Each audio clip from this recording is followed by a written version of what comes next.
아니, 400년도 더 된 문서가 지금 21세기를 사는 우리 신앙에 대체 무슨 상관이 있을까요? 그냥 박물관에나 있을 법한 오래된 문서 아니냐고요? 천만에요. 이 웨스트민스터 신앙 고백서는요, 기독교 신앙의 뿌리, 특히 성경을 어떻게 봐야 하는지에 대한 아주 강력한 청사진 같은 겁니다. 그래서 오늘 바로 이 고백서의 첫 장을 통해서 그 핵심을 한번 제대로 파헤쳐 보겠습니다. 자, 본격적으로 시작하기 전에 우리 스스로에게 한번 질문을 던져보면 좋겠어요. 내 신앙의 최종 권위는 어디에 있는가? 바로 이 질문이요. 이게 그냥 옛날 17세기 신학자들이나 하던 고민이 아니고요. 놀랍게도 지금 이 시대를 살아가는 우리 각자에게도 여전히 어쩌면 가장 중요한 질문일지도 모릅니다. 그래서 오늘 우리는 이 큰 질문의 답을 한번 찾아가 보려고 합니다. 먼저 17세기에 있었던 그 치열했던 진리의 위기 상황부터 시작해서 왜 말씀이 꼭 기록으로 남아야만 했는지 그 이유를 알아볼 거고요.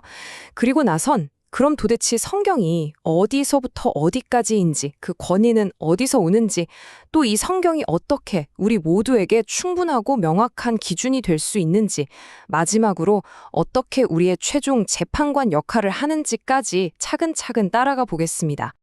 자, 그럼 첫 번째 이야기부터 시작해 볼까요? 웨스트민스터 신앙 고백서. 이게 사실 되게 평화로울 때 쓰인 게 아니에요. 당시에는 도대체 진짜 영적 권위가 어디 있냐? 이걸 두고 정말 말 그대로 전쟁 같은 다툼이 벌어지던 그런 시대의 한복판에서 나온 결과물입니다. 그때 교회가 말이죠. 양쪽에서 아주 거센 공격을 받고 있었어요. 한쪽에는 로마 카톨릭이 있었는데 이들은 교회의 전통도 성경이랑 똑같은 권위가 있다. 이렇게 주장했고요. 또 다른 한쪽에는 소위 열광주의자라고 불리는 사람들이 있었어요. 이 사람들은 하나님이 나한테 직접 말씀하셨어 라고 하면서 객관적인 기준인 성경보다는 자기 개인의 체험이나 느낌을 훨씬 더 중요하게 여겼던 거죠. 자, 이렇게 양쪽에서 흔들어대니까 정말 혼란스러웠겠죠? 바로 이런 상황 속에서 신앙 고백서가 제일 먼저 딱 짚고 넘어가는 게 있습니다. 왜 우리에게는 꼭 기록된 말씀이 필요한가? 바로 이 질문에 대한 답입니다. 두 번째 주제로 넘어가 보죠.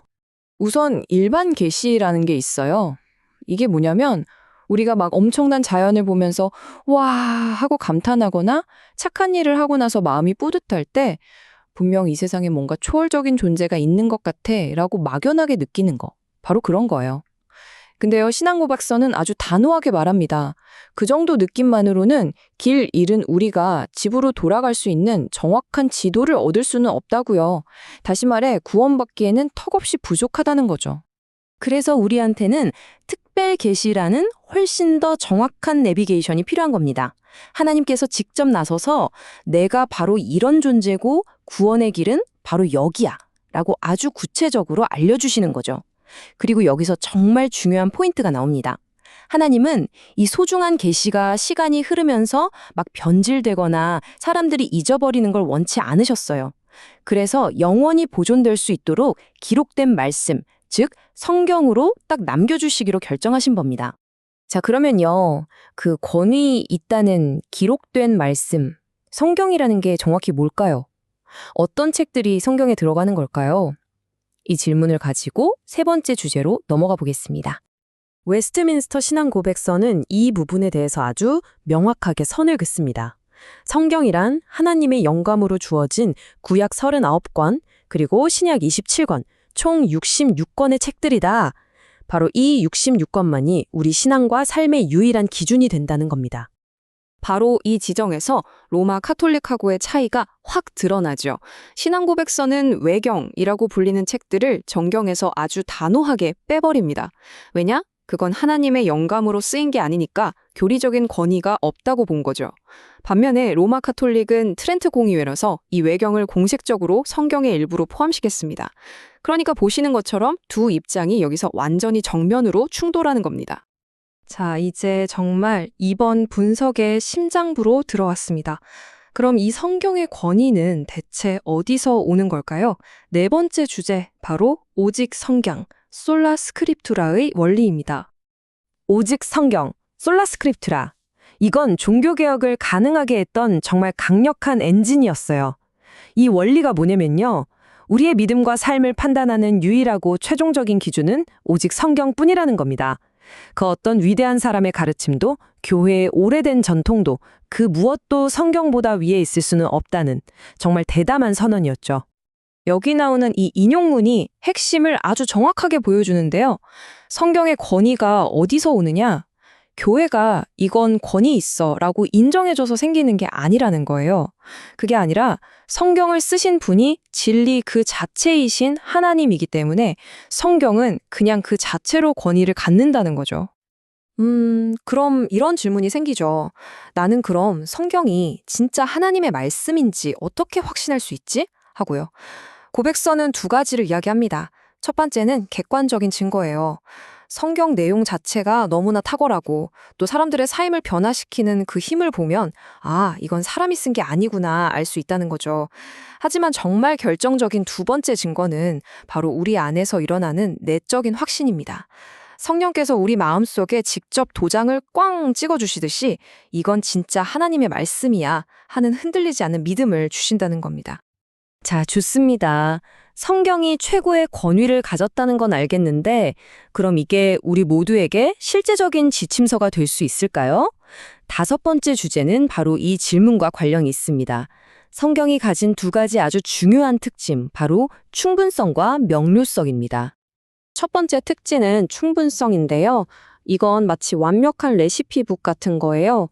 우리가 구원받고 또 하나님이 기뻐하시는 삶을 사는데 필요한 모든 방법이 이 성경책 안에 이미 다 들어있다는 거죠. 그러니까 굳이 새로운 계시라는 비법 재료를 찾거나 인간의 전통이라는 추가 양념을 더할 필요가 전혀 없다는 뜻입니다. 두 번째 특징은 명료성입니다. 물론 성경에 좀 어려운 부분들도 있어요. 전문가의 도움이 필요한 부분도 있죠. 하지만요, 마치 어두운 바다를 비추는 등대처럼 구원에 꼭 필요한 핵심 진리만큼은 신학자든 저 같은 평신도든 누구나 알아볼 수 있도록 아주 선명하게 빛나고 있다는 겁니다. 바로 이 원칙 때문에 모든 신자들이 누구에게 의지하지 않고도 직접 성경을 읽고 구원의 길을 찾을 수 있게 된 거죠.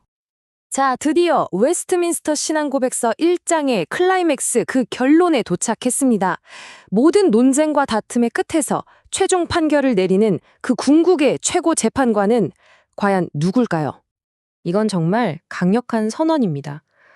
모든 신학적인 논쟁, 교회의 어떤 결정, 아무리 위대한 스승의 가르침이라 할지라도 그 모든 것을 판단하는 최종 법정, 우리가 마지막에 귀 기울여야 할 최고 재판관은 오직 성경 안에서 말씀하시는 성령뿐이라는 겁니다.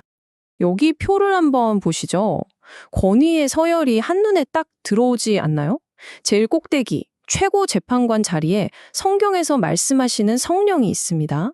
그리고 그 아래에 교회의 결정, 옛날 교부들의 의견, 사람들의 교리, 개인적인 체험 같은 것들이 있죠. 이 아래에 있는 것들, 물론 존중할 수 있습니다. 하지만 반드시 제일 위에 있는 성경이라는 절대적인 기준에 의해서 검증받아야만 한다는 겁니다.